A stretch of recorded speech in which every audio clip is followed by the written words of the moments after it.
లోకేష్ గారి ప్రోద్బలంతో పోస్టులు వీడియోలు పెట్టి మా గౌరవ ప్రతిష్టలకు భంగం కలిగి వైఎస్ఆర్ కాంగ్రెస్ పార్టీకి చెందినటువంటి నాయకుల్ని తీవ్ర అసభ్య పదజాలంతో లోకేష్ గారి ప్రోద్బలంతో పోస్టులు వీడియోలు పెట్టి మా గౌరవ ప్రతిష్టలకు భంగం కలిగే విధంగాను సంఘంలో పార్టీలు మధ్యన చిచ్చు పెట్టే విధంగాను గత కొంతకాలంగా ఐటీడీపీ ఆధ్వర్యంలో జరుగుతున్నటువంటి సోషల్ మీడియాలో అరాచకాన్ని అడ్డుకునేందుకు ఒక ఉద్యమ రూపంలో వైఎస్ఆర్ కాంగ్రెస్ పార్టీ తరఫున మేము పనిచేస్తున్నామని ఈ సందర్భంగా చెప్పదలుచుకున్నాను. ముఖ్యంగా గతంలో 5 కంప్లైంట్స్ నవంబర్ మాసంలో పోయిన సంవత్సరం నవంబర్ మాసంలో ఇవ్వటం జరిగింది. 5 కంప్లైంట్స్ కూడా పోలీసు వారు రిజిస్టర్ చేయలేదు. చేయకపోతే హైకోర్టుని ఆశ్రయించడం జరిగింది. హైకోర్టులో 4 కేసులు రిజిస్టర్ చేశారు. ఇంకో కేసు రిజిస్టర్ చేయలేదు. అది కూడా ఇంకా హైకోర్టులో పెండింగ్లో ఉంది. ఇది ఇలా ఉంటే సీమరాజు అనే ఒక వ్యక్తి ఆయన ఒక వీడియోలు చేసి తన ఐడిలో వైఎస్ఆర్ కాంగ్రెస్ పార్టీని, జగన్మోహన్ రెడ్డి గారిని, వైఎస్ఆర్ కాంగ్రెస్ పార్టీ నాయకుల్ని, నన్ను అనేక రకాలుగా దుర్భాషలాడి విద్వేషాలు రెచ్చగొడుతూ అనేక పోస్టింగ్లు అనేక వీడియోలు చేస్తున్నటువంటి విషయం చాలామందికి తెలుసు. దీని వెనుకాల టీడీపీ ఉండి నడుపుతూ ఉంది. పైగా ఆయన ఆ సీమరాజు అనే ఆయన పేరు వేరే చంద్రకాంత్ చౌదరిట. ఆయన మెల్లో వైఎస్ఆర్సీపీ జెండా కండువా కప్పుకుంటాడు.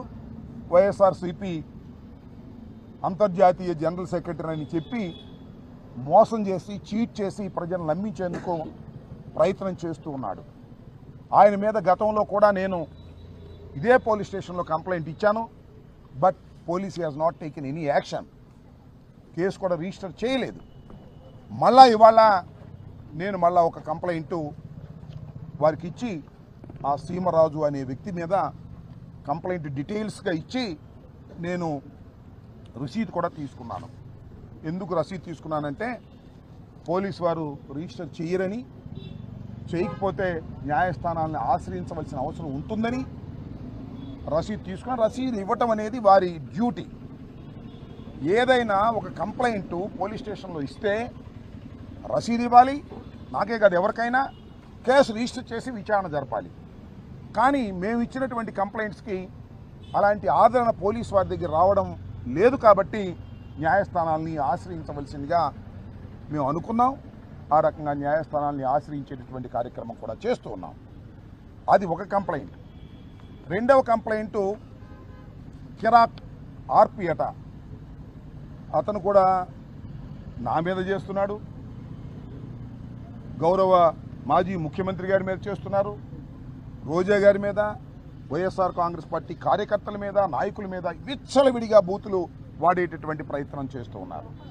నేను ఈ మధ్యన పార్టీ ఇన్ పర్సన్గా న్యాయస్థానానికి వెళ్ళి 4 కేసులు రిజిస్టర్ చేసే విధంగా చేస్తే నేను న్యాయస్థానానికి వెళ్ళడాన్ని కూడా అసభ్యంగా బూతులు తిడుతూ వీడియోలో చేసి పెట్టారు. ఇది నిజానికి చట్ట ప్రకారంగా న్యాయస్థానాన్ని కూడా కించపరిచే విధంగా ఆ కిరాక్ ఆర్పి అని ఆయన మాట్లాడటం జరిగిందని ఈ సందర్భంగా నేను చెప్పదలుచుకున్నాను. వీరందరి మీద సోషల్ మీడియాలో ఎవరైతే వైఎస్ఆర్ కాంగ్రెస్ పార్టీ మీద దూషణ భూషణలు చేస్తున్నారో, చట్ట వ్యతిరేకంగా మాట్లాడుతున్నారో వారందరి మీద కేసులు పెట్టవలసిందిగా మేము కంప్లైంట్ చేస్తే పోలీసు వారు దాని మీద దృష్టి పెట్టడం లేదు. అదే వైసీపీకి సోషల్ మీడియాకు సంబంధించి ఎవరైనా కంప్లైంట్ ఇస్తే చాలు, లేనిపోని సెక్షన్లన్నీ వేసి వారిని నెలల తరబడి జైల్లో పెట్టి భయపెట్టేటటువంటి కార్యక్రమం చేస్తున్నారు. దీనికి వ్యతిరేకంగా ఒక ఉద్యమ రూపంలో మేము ఇవాళ ఈ కార్యక్రమాన్ని చేపట్టామని మనవి చేస్తున్నాను. ఆ గౌరవనీయులైనటువంటి సీమరాజు గారు కానీ, లేదా ఆ గౌరవనీయులైన కిరాక్ ఆర్పి గారు కానివ్వండి, వాళ్ళు చట్ట వ్యతిరేకంగా వ్యవహరిస్తున్నారు సోషల్ మీడియాలో. సీమరాజైనా సింహరాజైనా, కిరాక్ ఆర్పి అయినా కిరికిరి కిష్టయ్య అయినా ఎవరైనా చట్టం ముందు సమానమే అనేది నిరూపించే తాపత్రయంలో మేము ఉన్నామని మనవి చేస్తున్నాం. దీన్ని మళ్ళా ఇవాళ రిజిస్టర్ చేయకపోతే మళ్ళా సూపరింటెండెంట్ ఆఫ్ పోలీస్కి మళ్ళా సంప్రదిస్తాం. అవసరమైతే హైకోర్టుకు వెళ్తాం.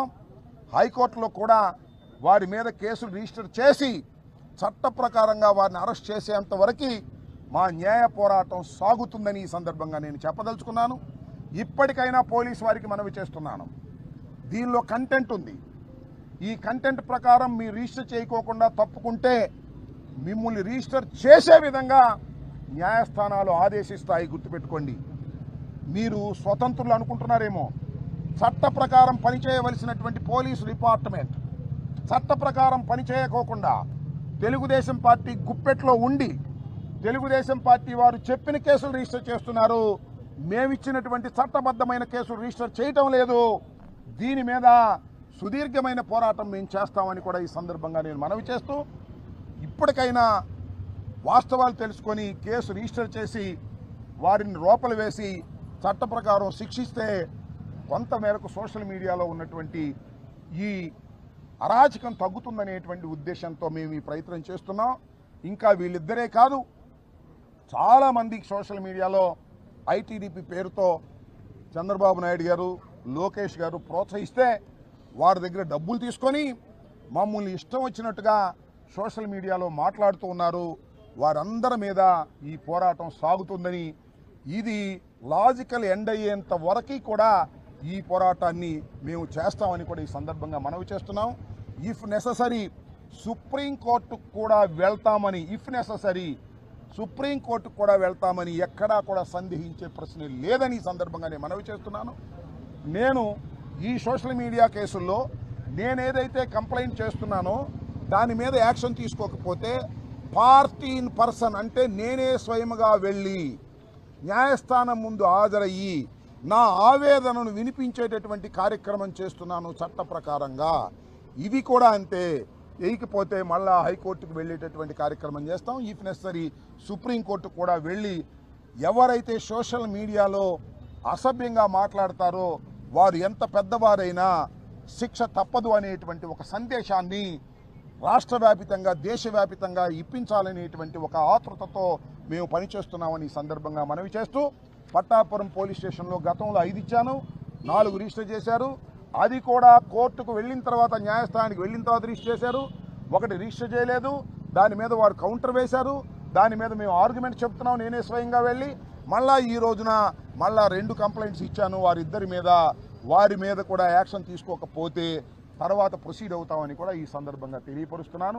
టోటల్గా నేను చెప్పదలుచుకున్నది ఏమిటంటే, సోషల్ మీడియాలో తెలుగుదేశం ప్రోత్సాహంతో ఎవరైతే అసభ్యకరమైనటువంటి పోస్టులు పెట్టి ఇష్టం వచ్చినట్టు మాట్లాడుతున్నారో వారిని చట్టబద్ధంగా శిక్షించేంత వరకు ఈ పోరాటం సాగుతుందని, గతంలో కూడా మేము కంప్లైంట్స్ ఇచ్చామని ఈ సందర్భంగా చెప్పదలుచుకున్నాను.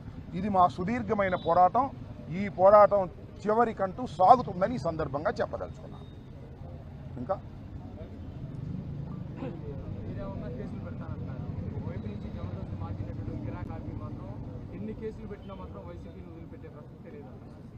అతను ఏమంటున్నాడు ఏమిటనే విషయాలు నేను పట్టించుకోను.